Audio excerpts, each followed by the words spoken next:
तो आप सभी हमारे सामने देख सकते हैं यह गोरा बाबा। ये आपका शुभ नाम क्या है? मेरा शुभ नाम उमाकांत पाठक है। मैं इसी गांव का ग्रामवासी हूँ। हमारे सामने है बबलू बाबा, इनसे कुछ सवाल पूछते हैं। सीताराम महायज्ञ कराने का क्या उद्देश्य है? नमस्कार। ये श्री सीताराम महायज्ञ कराने का व्यापक और सुंदर सा उद्देश्य है। विश्व बंधुत्व को बढ़ावा देना, सनातन धर्म की रक्षा हेतु विश्व महायज्ञ को किया जाता है, किया जा रहा है। बाबा ये यज्ञ कितने दिनों तक चलेगा? यह यज्ञ जो है 9 दिनों तक चलेगा। 7 मई से लेकर 15 मई 2026 तक। क्योंकि कोई भी यज्ञ होता है वो 9 दिन या 11 दिन की होती है। जैसा कि मुझे ज्ञात है महारुद्र यज्ञ वो 11 दिन का, और ये श्री सीताराम महायज्ञ 9 दिन का होता है। सीताराम महायज्ञ का धार्मिक और अधार्मिक उद्देश्य क्या है? इस यज्ञ का व्यापक उद्देश्य है। सर्वप्रथम उद्देश्य तो यह है गांव में शांति, क्षेत्रीय शांति, युवाओं में धर्म के प्रति अग्रसर होना, एक दूसरे का सहयोग करना, कड़ी मेहनत करना, प्रेम को बढ़ावा देना समाज में, और सनातन धर्म को बचाने का व्यापक उद्देश्य है। तो बाबा यहाँ पे ग्रामवासियों की क्या भूमिका रहेगी? कोई भी यज्ञ बिना गांव के सहयोग से नहीं हो सकता। उसमें बुजुर्ग की आवश्यकता है, उनकी सहयोग की, चूंकि बुजुर्ग के पास बहुत सारे अनुभव होते हैं। उनका अनुभव लेते हुए जग को अच्छे से सफल करना एक बहुत बड़ी बात होती है। युवाओं का युवा शक्ति जिसको कहते हैं, बिना युवा शक्ति का कोई काम नहीं हो सकता। इसलिए युवाओं को साथ लेकर बच्चों को भी साथ इसलिए लिया जाता है कि उसमें उत्साह देखा जाता है, जिससे युवाओं में भी उत्साह बढ़ जाता है। किसी भी काम के प्रति ज्यादा जो है उत्साह के साथ वो करने को तत्पर रहते हैं।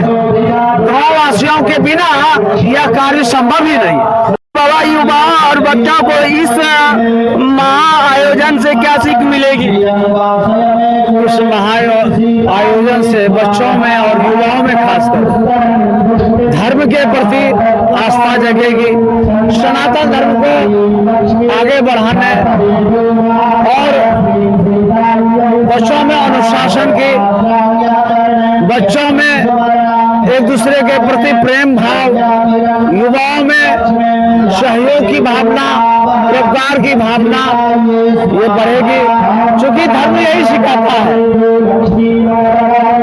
धर्म से अहिंसा का बढ़ावा मिलता है। इसमें हिंसा का कोई बात नहीं होती है, इसलिए अहिंसा तत्व धर्म कहा गया है। और ये सारे के सारे पाठ इस महायज्ञ के आयोजन से उन लोगों को प्राप्त होने वाली है। तो युवा और बच्चों के लिए बहुत ही धार्मिक अनुष्ठान लाभप्रद होगा। तो बाबा क्या यज्ञ से सामाजिक एकता और भाईचारा को बढ़ावा मिलेगा? बिल्कुल बिल्कुल एकदम सही सत्य बात है कि इससे जो है समाज में दोस्ताना रवैया, एक दूसरे के सहयोग करने की भावना, मिलजुल कर रहने की भावना जागृत होगी और समाज एक स्वर्ग जैसा समाज बनने की मैं परिकल्पना करता हूँ। क्योंकि धर्म हमें मिलजुल कर रहने की बात करता है, उस बात को बताती है। इसलिए मैं कहना चाहूंगा कि धर्म और धार्मिक अनुष्ठानों के आयोजन से समाज में सहयोग की भावना बढ़ती है, प्रेम की भावना बढ़ती है। ये निश्चित तौर पर जो है बहुत अच्छी बातें हैं। तो बाबा आप हमें बताएंगे बाहर से आने वाले श्रद्धालुओं के लिए क्या व्यवस्था की गई है? बाहर से आने वाले व्यक्तियों के लिए, महिलाओं के लिए, बच्चों के लिए समुचित सुरक्षा की व्यवस्था की गई है। सुरक्षित महसूस होने की आवश्यकता नहीं पड़ेगी। दूसरा, भोजन, जो भी व्यक्ति यहाँ पे दूर दराज क्षेत्रों से आएंगे उनको भोजन की व्यवस्था की गई है। अच्छे पेयजल की व्यवस्था की गई है, चूंकि कड़ाके की धूप पड़ रही है इसलिए जल की आवश्यकता हमेशा पड़ती है। पेयजल की समुचित व्यवस्था की गई है, छांव की व्यवस्था की गई है, जैसे टेंट की व्यवस्था की गई है। बहुत सारे वृक्षों को आप देख सकते हैं, छायादार बनाया गया, उसके नीचे कसरों को साफ किया गया है, सभी बैठे हुए हैं धूप से बचने के लिए, उसकी व्यवस्था की गई है। और खासकर जो बुजुर्ग हैं उनको बैठने की व्यवस्था की गई है। माताओं बहनों को किसी भी प्रकार का कोई परेशानी का सामना ना करना पड़े, असामाजिक तत्वों के द्वारा व्यवस्था किया गया है, युवाओं के द्वारा। क्या यज्ञ के दौरान सांस्कृतिक क्रम और भंडारा और कीर्तन की भी व्यवस्था होगी। निश्चित तौर पे मैं ये बताना चाहूंगा कि जग में महाप्रसाद की व्यवस्था की गई है। आप देख सकते हैं यज्ञशाला में पंडितों के द्वारा मंत्रोच्चारण हो रहा है, जजमान जो है शाकल हवन कुंड में डाल रहे हैं। आप इधर देख सकते हैं अखंड संकीर्तन प्रारंभ हो चुकी है, माता बहनें भी बैठी हुई है, हमारे अच्छे वाद्य यंत्र कलाकार, ढोलक बजाने वाले ढोलक कलाकार बैठे हुए हैं। श्रोता को भी आप देख सकते हैं, आप देख सकते हैं कि रासलीला का यहाँ पे प्रोग्राम किया गया है, रात्रि में प्रवचन की व्यवस्था है, भजन संध्या का कार्यक्रम यहाँ पे बहुत सारे कार्यक्रम है। इसलिए मैं ये कहना चाहूंगा कि जग में आइए तो महाप्रसाद जरूर पाइए। भविष्य में ऐसे योजनाओं को जारी रखने के लिए क्या योजना है बाबा, आप हमें बता सकते हैं।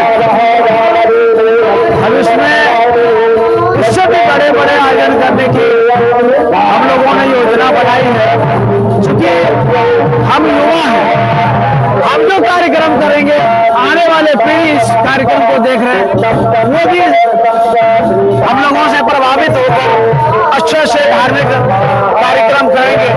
आप देख सकते हैं कि कितनी सुंदर यहाँ पे व्यवस्था की गई है। ऐसी व्यवस्था देकर बच्चों में इससे भी अच्छी व्यवस्था करने की जागृति आएगी। धार्मिक अनुष्ठान करने से गांव समाज में अच्छाइयाँ आती है, प्रेम भाव बढ़ता है। भविष्य में बहुत सारे कार्यक्रम होने वाले, जग के अलावा सत्संग महायज्ञ होने वाला है, उसकी भी हम लोगों ने व्यवस्था कर रखी है, वो भी व्यवस्था होगी। तो मैं बताना चाहूंगा कि अखंड संकीर्तन, महायज्ञ और महासत्संग भी ऐसी कई सारी योजनाएं हैं। हम लोगों ने स्वास्थ्य को बढ़ावा देने के लिए उसकी भी कई कार्यशालाओं को करने का योजना बना रखा है। लोगों को किसी भी प्रकार का स्वास्थ्य संबंधी तकलीफें ना हो, उसके लिए भी हम लोगों ने योजनाएं बनाकर रखी है। तो कई योजनाएं हम लोगों की बड़ी बड़ी योजनाएं हैं हमारे के द्वारा। मैं बताना चाहूंगा कि ऐसे ऐसे आयोजनों से महामारियों पर भी रोक लगाई जा सकती है। आपने देखा होगा 2021 में कोरोना जैसी भयंकर महामारी आई, उस वक्त बहुत सारे धार्मिक अनुष्ठान कार्यक्रम बंद हो गए। लेकिन मैं ये बताना चाहूंगा कि ऐसे कार्यक्रम करने से, जैसे खासकर महायज्ञ की मैं बात करना चाहूंगा, आप देख सकते हैं कि इसमें ज्योतिल से उत्पन्न जो धुएं होते हैं वो स्वास्थ्य के लिए बहुत ही लाभप्रद होती है। तो मैं कहना चाहूंगा कि आने वाले समय में बड़े बड़े जग करने की आयोजन यहाँ पे है, उसकी योजनाएं हम बना चुके हैं।